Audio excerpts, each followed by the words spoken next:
하나님의 말씀은 창세기 41장 25절부터 43절까지의 말씀입니다.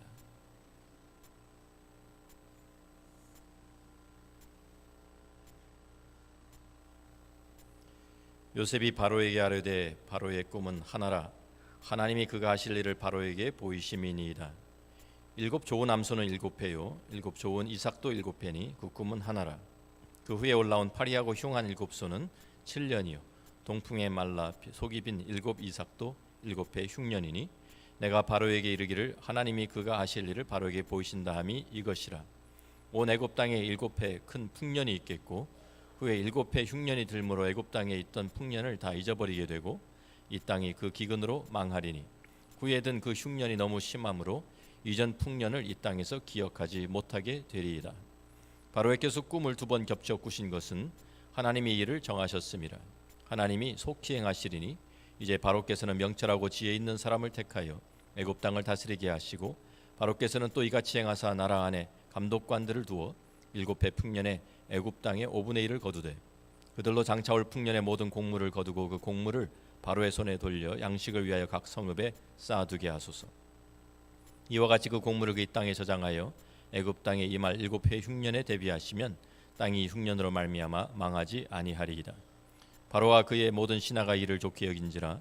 바로가 그의 신하들에게 이르되 이와 같이 하나님의 영에 감동된 사람을 우리가 어찌 찾을 수 있으리요 하고 요셉에게 이르되 하나님이 모든 것을 내게 보이셨으니 너와 같이 명철하고 지혜 있는 자가 없도다. 너는 내 집을 다스리라. 내 백성이 다 내 명령에 복종하리니 내가 너보다 높은 것은 내 왕좌뿐이니라. 바로가 또 요셉에게 이르되 내가 너를 애굽 온 땅의 총리가 되게 하노라 하고 자기의 인장 반지를 빼어 요셉의 손에 끼우고 그에게 세마포 옷을 입히고 금 사슬을 목에 걸고 자기에게 있는 버금수레의 그를 태우매 무리가 그의 앞에서 소리 지르기를 엎드리라 하더라. 바로가 그에게 애굽 전국을 총리로 다스리게 하였더라. 아멘. 지난 주일에 저희는 말씀을 나누면서 우리 하나님의 백성들에게는 우연이라는 것은 없다라고 말씀을 드렸습니다. 모든 것이 하나님의 통치와 하나님의 주권 아래에 있습니다. 우리가 창세기 41장도 다 읽지 않았지만 하나님의 주권과 통치를 보여주는 그러한 내용입니다. 이집트를 다스리는 왕인 바로가 하룻밤 안에 연거푸 2번의 꿈을 꾸게 되었습니다. 나일 강가에서 아름답고 살찐 7 암소가 올라옵니다. 근데 그 뒤를 따라서 흉악하고 파리한 다른 7 암소가 또 올라옵니다. 그런데 그 흉악하고 파리한 7 암소가 먼저 나왔던 살찐 7 암소를 잡아 먹습니다. 이상한 꿈이 깨어서 놀라서 깨어 일어났다가 다시 마음을 다스리고 또 잠이 들었는데 또 다시 꿈을 꾸게 됩니다. 이번에는 벼가 잘 익은 7 이삭이 보였습니다. 조금에는 또 동풍에 비쩍 마른 형편없는 7 이삭이 또 나왔습니다. 그런데 그 형편없는 메마른 7 이삭이 앞에 나온 풍성하게 열매 맺힌 7 이삭을 잡아 먹습니다. 또다시 깜짝 놀라서 또 꿈에서 깨어 일어납니다. 그리고 도대체 이것이 무슨 꿈인가 번민하기 시작합니다. 특별한 꿈인 것 같은데 꿈을 해석할 수가 없고 이해할 수가 없어서 아침에 술객들, 박사들, 똑똑한 사람들, 관원들을 다 모아놓고 자기 꿈 이야기를 합니다. 그런데 아무도 해석해 주는 사람이 없습니다. 그때 왕 옆을 지키고 있던 술 관원장이 꿈 이야기를 듣다가 2년 전에 자기가 감옥에서 꿈을 꾸었던 그 일이 생각이 났습니다. 그래서 술 관원장이 바로에게 요셉이라는 사람이 있는데 그 사람이 자기의 꿈을 해석해 주었습니다. 2년 전에 떡 맡은 관원장과 자기가 감옥에 갇혔다가 함께 꿈을 꾸게 되었는데 그때 그 꿈을 해석해 준 청년이 있었습니다. 그리고 그 청년의 해석대로 자기는 복직이 되고 떡 맡은 관원장은 나무에 달려 죽었습니다 라고 알려줍니다. 바로 왕이 그 소리를 듣고 당장 그 청년 불러오라고 명령을 해서 요셉이 급하게 바로 왕 앞에 서게 됩니다. 요셉이 바로에게 그 꿈의 해석을 알려주는 내용이 오늘 우리가 읽은 본문의 말씀입니다. 앞으로 7년 동안은 풍년이 있을 것입니다. 그리고 7년 후에는 또 흉년이 들어서 앞에 있었던 그 풍년을 기억할 수 없을 정도로 엄청난 기근이 찾아올 것입니다. 해석으로 끝나지 않고 조언까지 해줍니다. 꿈이 2번 반복된 것은 하나님께서 이미 이것을 확실하게 정하셨고 속히 행하실 것을 알려주신 것입니다. 그래서 바로 왕은 대책을 미리 준비하십시오. 명철한 사람을 옆에 두고 풍년에 남는 곡식을 미리 저장해서 앞으로 다가올 흉년을 대비하고 백성들을 살려야 합니다라고 조언을 해 주었습니다. 그 말 들은 바로 왕은 그 자리에서 있던 관원들과 함께 의논하면서 이렇게 명철하고 지혜로운 사람을 우리가 또 어디서 얻을 수 있겠는가? 그래서 그 자리에서 그를 이집트의 총리 대신으로 삼습니다. 하룻밤 사이에 신분이 바뀌어 버렸습니다. 감옥의 죄수였던 그가 하루아침에 온 땅을 다스리는 총리가 되었습니다. 하나님께서 이 세상의 왕들에게 이렇게 꿈을 주시는 데는 의미가 있습니다. 하나님께서 바로에게 꿈을 보여주시면서 하나님께서 이렇게 말씀하시는 것입니다. 너는 지금 내 자신이 이 땅을 다스리는 왕이라고 생각하고 있지만 사실은 내가 이 땅을 다스리는 참된 왕이다라는 것을 꿈을 통해서 보여주신 것입니다. 바로는 자기가 온 이집트를 다스리는 그 왕으로 생각하고 있었는데 하나님께서 꿈을 통해서 너는 5분 후의 일도 1시간 후의 일도 너는 알지 못하지. 그런데 나는 미래에 7년 동안 있을 풍년 또 7년 동안 있을 흉년 이 모든 것을 작정하고 다스리는 주권자이고 참된 왕이다라는 것을 하나님께서 바로에게 깨우쳐 주신 것입니다. 다니엘도 바벨론의 포로로 잡혀간 청년이었는데 느부갓네살 왕의 꿈을 해석해 주게 됩니다. 다니엘서 2장은 그가 느부갓네살 왕 앞에 불려가서 왕이 꾼 꿈을 그가 말해주고 또 해석을 보여주는 그런 장면이 나오고 있습니다. 느부갓네살 왕이 꿈에 신상을 보았는데 머리는 금으로 가슴은 은으로 또 배와 넓적다리는 노스로 종아리는 쇠로 된 신상을 보았습니다. 그런데 갑자기 산에서 손으로 하지 아니한 뜨인 돌이 이 신상을 쳐서 이 신상 완전히 가루가 되고 이 신상을 친 돌은 큰 산이 되는 그러한 꿈을 그가 꾸게 되었습니다. 그러면서 그 해석을 해주면서 이것은 앞으로 다가올 여러 이 세상의 나라들입니다. 그래서 느부갓네살 왕을 시작해가지고 계속 이어질 여러 왕국들을 하나님이 보여주신 것입니다 라고 말하면서 마지막 시대에 하나님께서 하나님의 나라를 세우실 것, 하나님의 왕국을 세우실 것입니다 라는 것을 이야기해 줍니다. 그러니까 이 꿈 역시 느부갓네살 왕이 이 땅을 다스리는 것이 아니라 역사를 주권하고 역사를 이끌어 가시는 분은 바로 하나님이시다라는 것을 그 꿈을 통해서 보여주신 것입니다. 그래서 역사를 우리가 영어로 히스토리라고 말합니다. 그런데 어떤 사람들은 이것을 his story라고 그렇게 이해하는 사람도 많이 있습니다. 이 세상의 역사는 사람들이 이루어가는 것이 아니라 하나님의 주권과 하나님의 섭리와 하나님의 통치함 가운데서 이루어지는 것을 믿습니다. 그래서 his story입니다. 하나님의 이야기입니다. 하나님의 이루어 가시는 이야기가 바로 이 세상의 역사입니다. 하나님께서 그 역사를 이루어 가시는 가운데 하나님께서 누구를 들어서 사용하시는가? 하나님께서 역사를 통치하시는 과정에서 우리의 역할은 도대체 무엇인가?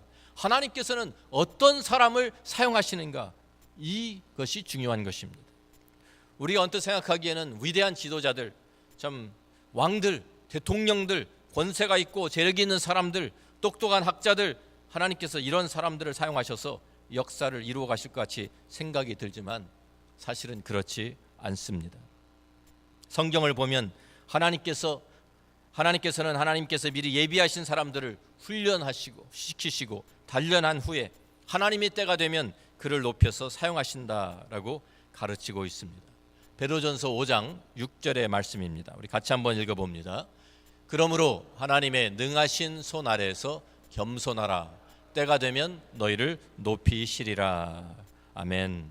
하나님의 전능하신 손 아래에서 우리가 겸손하게 우리 자신을 낮추며 하나님의 뜻을 따라 섬기고 순종하고 있으면 하나님께서 적절한 때에 하나님께서 우리를 높여주실 것이고 하나님께서 우리를 사용하셔서 하나님의 일을 감당하게 하신다라는 말씀입니다. 바로 요셉이 그랬습니다. 종으로 팔려서 억울한 누명을 쓰고 감옥에까지 가서 여러 가지 훈련 과정을 거쳤지만 13년이 지난 후에 하룻밤 사이에 하나님께서 그를 높여주시니까 하나님의 사람으로 그가 애굽의 총리 대신이 되었습니다. 하나님께서 하시고자 하면 얼마든지 하실 수 있는 일입니다. 감옥의 죄수로 있던 이 사람을 하루아침에 총리 대신으로 들어서 사용하시는 것이 오늘 우리가 본 이 창세기 41장에 기록되어 있는 것입니다. 이때 우리가 조심해야 될 것은 하나님께서 나를 사용하시는 것은 내가 잘나고 똑똑하고 유능해서 하나님께 쓰임받는 것이 아니라는 것입니다. 우리 사람들은 인생 역전극, 인간 승리 같은 이런 이야기, 드라마 같은 참 성공 이야기를 우리가 좋아합니다. 한참 실패하다가 갑자기 성공했다, 이런 이야기들 우리가 보면 굉장히 마음이 흐뭇해지죠. 그러면서 그 사람이 얼마나 열심히 또 얼마나 참 그 많은 역경을 이기고 정말 노력해서 이루어갔는가, 뭐 이런 이야기들을 이제 많이 듣습니다. 그런데 성경에 나오는 성공 이야기들은 절대로 그 사람에 대한 것이 아닙니다. 성경에 나오는 성공 이야기들은 하나님께서 하신 일들입니다. 하나님께서 요셉을 높이신 것은 이제 13년 동안이나 고생했으니까 이제는 내가 지위도 주고 내가 재물도 너에게 주겠다, 이런 것이 아닙니다. 요셉 자신을 위해서 요셉을 높여주시고 하나님의 하나님께서 그에게 또 이렇게 보상해 주신 것이 아니라 하나님의 뜻을 이루어가고 하나님의 나라를 이루어가고 하나님의 역사를 이루어가게 하기 위해서 하나님께서 그를 높여서 그 자리에, 그 위치에 놓아 주신 것입니다.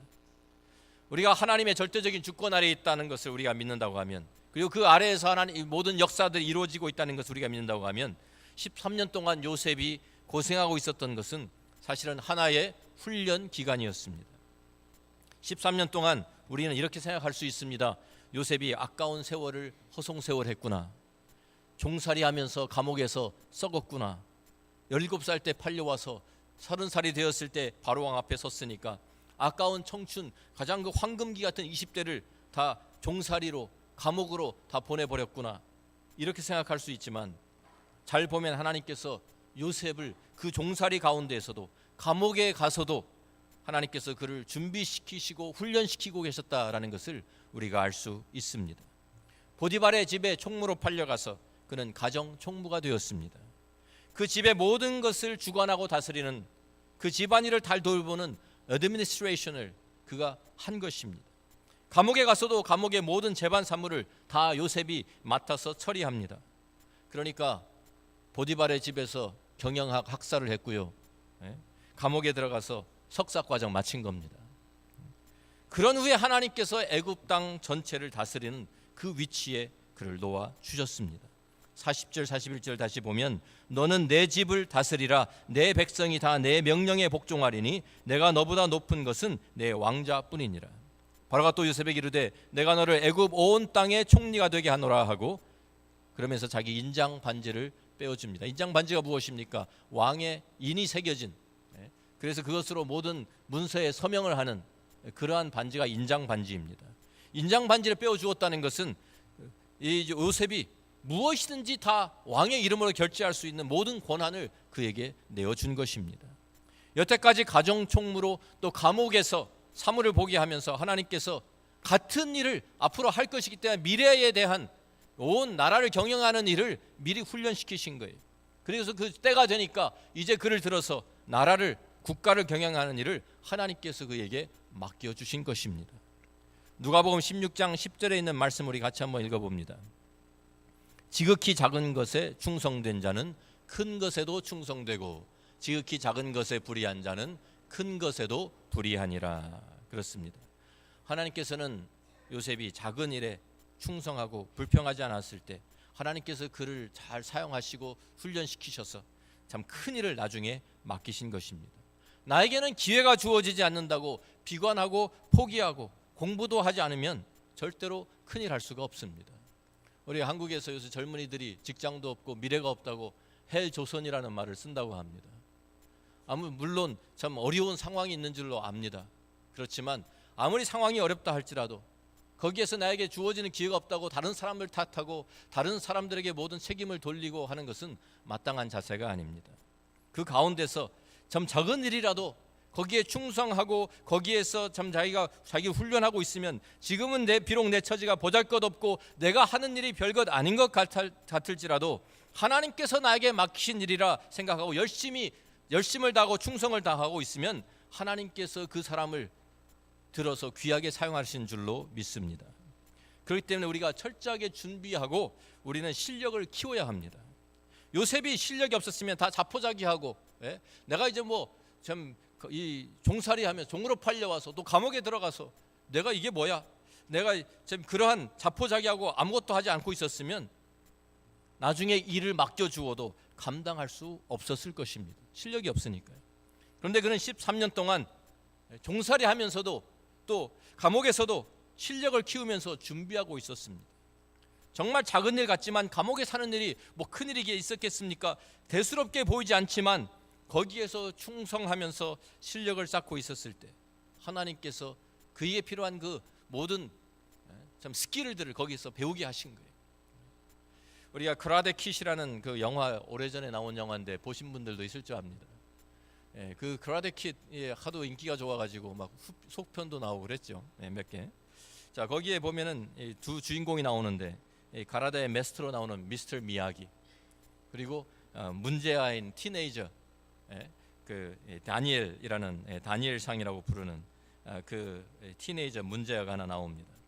이 아이가 친구도 없이 참 새로운 곳에 이사를 가가지고 거기에서 따돌림을 받고 다른 아들의 놀림 받고, 그러면 실력이 없어서 자기를 지킬 실력도 없어서 매일 얻어 터지는 이제 이런 아이인데, 이 아이가 미스터 미야기를 만나게 됩니다. 그래서 이 사람이 어떻게 하다가 이 사람이 그냥 보통 사람이 아니라 마스터, 그 가라데를 잘하는 마스터구나, 이게 알게 되어서 자기가 당한 것을 복수해주기 위해서 이 사람에게 사정을 해가지고 그 사람의 제자로 들어갑니다. 그러니까 이제 스승과 제자가 되었어요. 그러니까 스승과 제자가 되었으니까 자, 이제 스승이 미스터 미야기가 하는 말이 내가 시키는 대로 다 할 거지? 그러니까 Yes sir, 알겠습니다. 제가 시키는 대로 이제 운동을 배우는 줄 알고 신나가지고 대답을 합니다. 자, 그런데 자동차를 헌차가 모여있는 그곳에 데리고 가더니 자동차를 다 닦으라고, 카워시를 하라고 일을 시킵니다. 그래서 물로 닦고 오른손으로 2번, 왼손으로 2번 이렇게 돌리면서 닦아. 그래서 왁스칠도 하고 그러면서 보여줍니다. 이 다니엘은 화가 나죠. 나는 지금 운동 배우러 왔는데 운동은 안 가르쳐주고 무슨 자기가 할 자동차 닦는 일을 나한테 시키나. 그래가지고 물로 그냥 불평불만을 하면 가지고서 할 수 없이 하긴 해야 되니까 하는데, 물로 닦고 그냥 하라는 대로 돌리면서 손을 돌리면서 왁스칠을 하면서 그렇게 다 닦아 놓았습니다. 그러면서 아주 입이 이만큼 나왔어요. 그런데 이제 다 마쳤다고 하니까 미스터 비야기가 와가지고 갑자기 주먹을 확 내지릅니다. 근데 자기도 모르게 반사장역으로 하던 게 있어가지고 손을 돌려서 탁 막았어요, 주먹을. 그러니까 미스터 비야기가 빙그레 웃으면서 바로 그렇게 하는 거야. 이 친구는 자기가 무엇을 하는지 못하고 불평하면서 차 닦고, 자기는 차만 닦고 있는 줄 알았는데 자기도 모르게 훈련을 받고 있었던 것입니다. 작은 일이지만 우리가 충성하고 있으면 하나님께서 우리를 적절하게 훈련시키시고 준비시키셔서 하나님 필요하신 곳에 합당하게 사용하시는 것을 믿으시기를 바랍니다. 하나님께서 우리를 높이시고 우리를 쓰실 때에는 또한 또 우리가 좀 생각해야 될 것이, 우리가 기억해야 될 것이, 절대로 이것이 나만을 위한 것이 아니라는 것입니다. 하나님의 더 큰 비전과 하나님의 더 큰 계획 가운데 우리가 한 부분인 것을 우리가 깨달아야 합니다. 요셉도 이제야 자기가 어릴 때 꾼 꿈의 그 의미가 무엇인지, 어떻게 하나님의 계획 속에 이것이 다 맞추어지고 있는지를 조금씩 깨닫게 되었습니다. 그 꿈은 자기가 잘나서 자기가 형제들 위해서 군림하고 리더가 되는 것이 아니었습니다. 하나님께서 그를 리더로 세우시고 이 모든 과정을 거치게 하신 것은 하나님께서 그를 통해 더 많은 사람들, 더 많은 생명을 구원하시기 위함이었습니다. 수많은 사람들은 지금 앞으로 무엇이 다가오는지 알지도 못하고 준비하지도 않고 있습니다. 그러한 상황에서 하나님께서는 요셉을 통해서 그를 통해서 많은 사람들의 생명을 구원하신 그 준비를 하게 하신 것입니다. 하나님께서 우리에게 지위와 물질과 또 특별한 은혜를 주실 때에는 절대로 나만을 위해서 주신 것이 아닙니다. 그것을 통해서 하나님의 일을 감당하게 하시려고, 하나님의 계획 가운데 하나님께서 나에게 맡긴 역할이 무엇인가 우리는 찾아야 하는 것입니다. 인류를 향한 하나님의 계획은 예수 그리스도를 통해서 나타납니다. 요한복음 1장을 보면 말씀이 육신이 되어 우리 가운데 거하셨다라고 말씀합니다.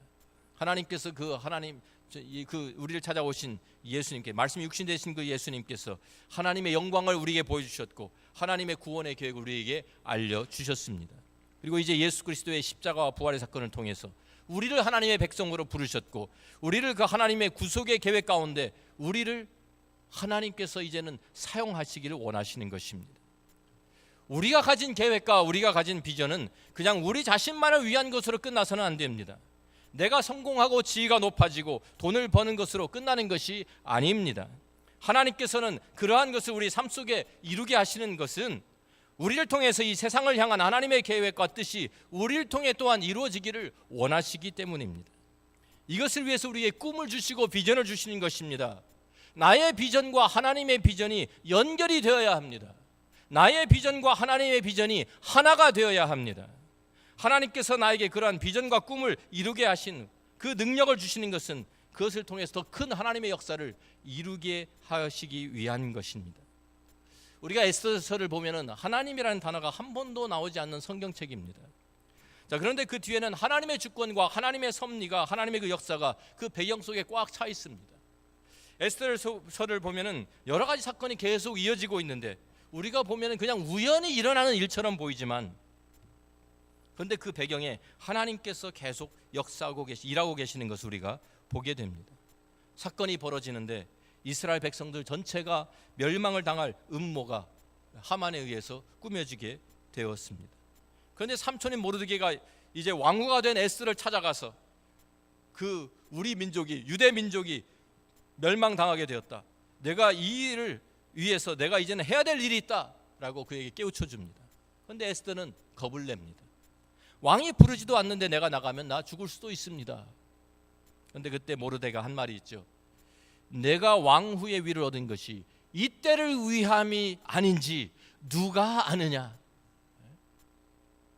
우리가 보기에는 어쩌다가 에스더가 왕후가 된 것처럼 보이는데 그것이 아니라 하나님께서 이때에 에스더를 사용하기 위해서 그 위치에 그를 심어 놓으신 것입니다. 자기의 역사적인 사명을 깨닫게 된 에스더가 결단을 하고 내가 죽으면 죽으리이다 하고 왕 앞으로 나아갑니다. 하나님께서 우리를 교회로 부르시고 하나님께서 우리를 하나님의 자녀로 부르셨을 때에는 분명한 하나님의 계획과 하나님의 뜻 안에서 우리가 맡은 부분, 우리가 감당해야 될 부분과 위치가 있는 것입니다. 베드로전서 2장 9절 말씀을 우리가 한번 찾아서 같이 읽어봅니다.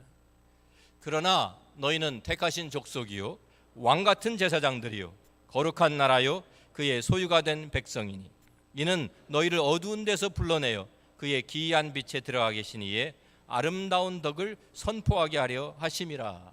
자, 여기에 나오는 이 이스라엘 백성들을 가르쳤던 구약 성경에서는 다 이 내용들이 이스라엘 백성들에게 적용되었던 말씀들입니다. 하나님께서 이스라엘 백성들을 택하셨습니다. 택하신 족속이요. 하나님께서 이스라엘 백성들을 제사장 나라로 삼으셨습니다. 왕 같은 제사장들이요. 거룩한 나라, 하나님께서 이스라엘 백성들을 한 큰 나라로 세워주셨습니다. 그런데 하나님께서 그들을 이렇게 택하시고 부르신 것은 그들만 잘 먹고 잘 살라고 그들이 이스라엘 백성들이 다른 민족들 위에 참 뛰어나고 군림하라고 하나님께서 세워주신 것이 아니었습니다. 도리어 다른 민족들을 섬기라고 하나님께서 참 그들을 부르셔서 모든 민족이 그들을 통해서 복을 받게 하시려고 아브라함을 부르셨고 이스라엘 족속을 부르셨던 것입니다. 그래서 제사장 나라로 삼으셨는데 하나님의 택하신 백성이 되었는데 이스라엘 백성들이 사명을 잊어버렸습니다. 자기들이 잘나고 똑똑해서 다른 사람들 위에 뛰어난 민족이 된 줄로 착각했습니다. 그래서 다른 이방 민족들을 멸시하고 천대하고 상종도 하지 않았습니다. 모든 민족들을 하나님 앞으로 인도할 책임이 있었는데 이스라엘 백성들이 이를 망각하고 우리는 택하신 백성들이다, 우리는 선민이다, 우리만 구원받고 우리만 잘 되면 된다 이렇게 생각하니까 그들은 실패하고 말았습니다. 그들이 실패했기 때문에 그 사명이 교회로 넘어오게 된 것입니다. 그래서 이제 신약 성경 베드로 전서 2장 9절에 교회를 향해서 사도 베드로가 이스라엘 백성들을 불렀던 그 똑같은 내용, 너희는 택하신 족속이요 왕같은 제사장들이요 하나님의 거룩한 나라라고 우리를 부르신 것입니다. 누굽니까? 너희는 누가? 우리가. 너희는 왕 같은 제사장들이에요. 자, 우리 같이 한번 따라하겠습니다. 나는 왕 같은 제사장이다. 나는 거룩한 나라다. 나는 하나님의 택하신 백성이다. 누가? 내가, 우리가, 교회가, 우리가 이제 그 사명 감당해야 하는 것입니다. 교회에 그 사명을 주셨어요. 우리는 당당한 권세를 가진 하나님의 택하심을 받은 하나님의 자녀들입니다. 하나님의 백성들입니다. 하나님의 거룩한 나라입니다. 왕 같은 제사장들입니다. 우리가 맡은 책임은 뭐냐면요, 이 역사를 주관해 가시는 하나님께서 써 가시는 이 이야기에, 이 역사의 주인공이 되는 것입니다. 이 세상의 왕들이 아닙니다. 이 세상의 대통령들이 아닙니다. 위대한 사람들이 아니고 똑똑한 학자들이 이 세상의 역사를 주관해 가는 것이 아닙니다. 하나님께서 택하신 교회가 이 세상의 미래를 책임지고 이끌어 나가야 되는 거예요. 한국의 대통령 선거가 이제 곧 다가옵니다. 그래서 많은 분들이 걱정하고 누가 대통령이 될 것인가. 그런데 누가 대통령이 되든지 간에 저는 그렇게 생각합니다. 하나님께서 택하신 교회가 바로 서면 한국은 살아날 수 있습니다. 교회가 책임을 져야지 대통령이 책임지라고 하는 건 아닙니다.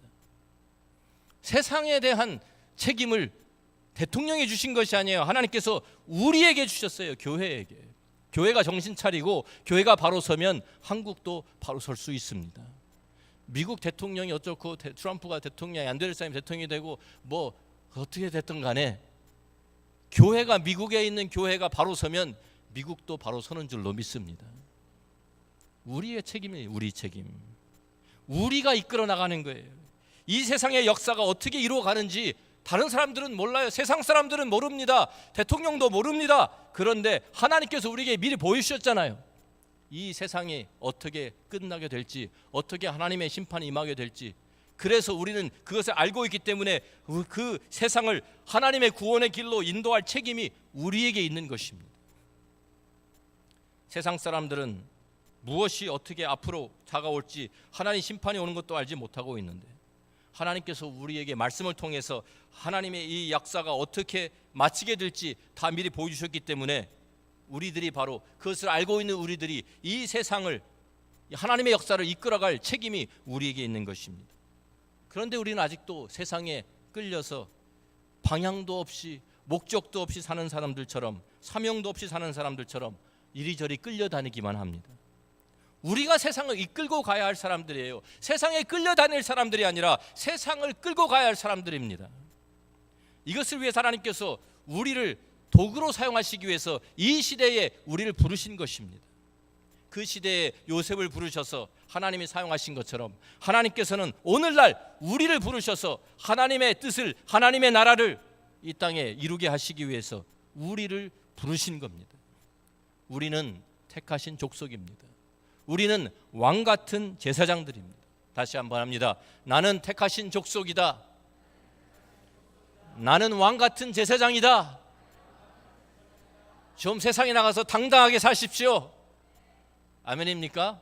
예. 왜 주눅 들어서 사는 것입니까? 왕 같은 제사장들, 우리에게는 하나님께 주신 권세가 있습니다. 예수님을 통해서, 말씀을 통해서, 성령을 통해서 우리에게 주신 권세가 있습니다. 요셉이 바로 왕 앞에 섰는데 얼마나 당당합니까? 그가 죄수예요. 감옥에서 나왔어요. 종이에요, 신분이. 그런데 바로 앞에 섰을 때 그는 하나님의 대사로 왕 앞에 서 있었던 것입니다. 그래서 당당했습니다. 교회가 세상에 주눅 들어서 거꾸로 갑니다. 세상 문화가 교회를 지배하고 있습니다. 우리가 세상 문화를 지배해야 되지 않겠습니까? 믿는 사람들이 유행을 퍼뜨려야 되지 않겠습니까? 왜 우리가 세상 유행을 따라갑니까? 우리가 먼저 세상을 주도권을 잡고 우리가 리더십을 가지고 세상을 이끌어가야 될 사람들인데 우리 자녀들 훈련시키고 좋은 대학 보내고 하는 모든 목적이 도대체 무엇입니까? 그냥 잘 먹고 좋은 직장 잡아서 좋은 집 짓고 좋은 음식 먹고 잘 산다? 네. 좋은 거 먹고 계속 그러기만 하면요 살만 찌는 거예요. 뭐 좋은 거 별로 없어요. 하나님의 비전, 하나님의 뜻, 하나님의 나라를 이루어가는 그 주역을 맡기기 위해서 우리가 훈련시키는 것, 이게 우리 자녀들을 위한 비전이 되어야 합니다. 오늘 우리 어린이 주일이잖아요. 얼마 전에 어린이날 지나가 한국에서 우리 자녀들을 위해서 부모님들이 어떤 비전을 가지고 계세요? 정말 이 아이들이 하나님의 나라를 위해서, 하나님의 뜻을 위해서 쓰임받는 이 역사의 주인공이 되기 위해서 우리 자녀들을 하나님 앞에 내어놓고 좀 기도하면 좋겠어요. 우리가 그 비전을 함께 같이 좀 쉐어하면 좋겠습니다. 베드로서 3장 9절 말씀을 우리가 봅니다. 같이 한번 읽습니다. 주의 약속은 어떤 이들이 더디다고 생각하는 것 같이 더딘 것이 아니라 오직 주께서 너희를 대하여 오래 참으사 아무도 멸망하지 아니하고 다 회개하기에 이르기를 원하시느니라. 인류를 구원하시기 위한 하나님의 구원의 계획은 이미 시작되었고 펼쳐졌습니다. 거기에 우리가 동참하느냐 마느냐 우리의 결단입니다. 하나님께서 우리 이 역사를 이 시대에 이루어가는 주역이 되도록 하나님께서 우리를 부르시고 우리 자녀들을 부르셨습니다. 우리가 주님 앞에 오늘 함께 우리 자신을 하나님의 그 절대적인 주권 아래 내려드리면서 하나님께서 우리를 사용하시도록 우리의 삶을 내어드리면서 하나님께서 우리에게 주신 모든 것, 하나님께서 이것을 통해서 하나님 앞에 쓰임 받도록 하신 것을 우리가 인정하면서 왕 같은 제사장들로 살아가는 이 땅의 역사를 참 써가는 그러한 역사의 주인공들로 주님 앞에 쓰임 받도록 우리 모두 자신들이 하나님 앞에 내어드릴 때 하나님께서 우리에게 놀라운 은혜를 베풀어 주실로 믿습니다. 이 역사의 주인공이 되는 우리 모두가 되기를 주의 이름으로 축원합니다. 기도하겠습니다.